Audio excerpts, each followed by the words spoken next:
ফেসবুকে কিছু নিয়ম নীতি রয়েছে, এই নীতিগুলো যদি আপনি লঙ্ঘন করেন তাহলে আপনি ফেসবুকে মনিটাইজেশন পাবেন না। তো কোনো ধরনের সেক্সুয়াল কন্টেন্ট আপলোড করা যাবে না যা ফেসবুক গাইডলাইন লঙ্ঘন করে। রিউজ কন্টেন্ট, একই ধরনের ভিডিও বা ছবি বারবার আপলোড করা যাবে না। আপলোড করলে ফেসবুক গাইডলাইন লঙ্ঘন করা হয়, এর মাধ্যমে আপনি ফেসবুক মনিটাইজেশন পাবেন না।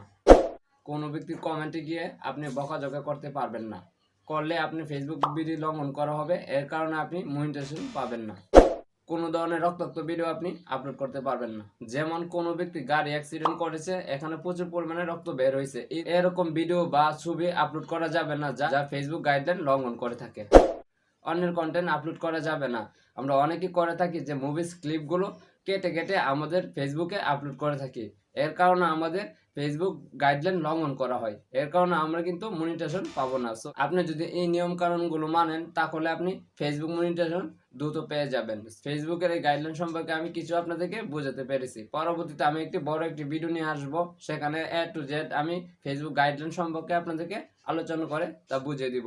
ভিডিওটি কেমন লেগেছে কমেন্টে বলতে ভুলবেন না, এবং ভিডিওটি ভালো লেগে থাকে অবশ্যই চ্যানেলটি সাবস্ক্রাইব করবেন এবং ভিডিওতে লাইক কমেন্ট করে পাশেই থাকবেন পরবর্তী কোনো ভিডিও পাওয়ার জন্য।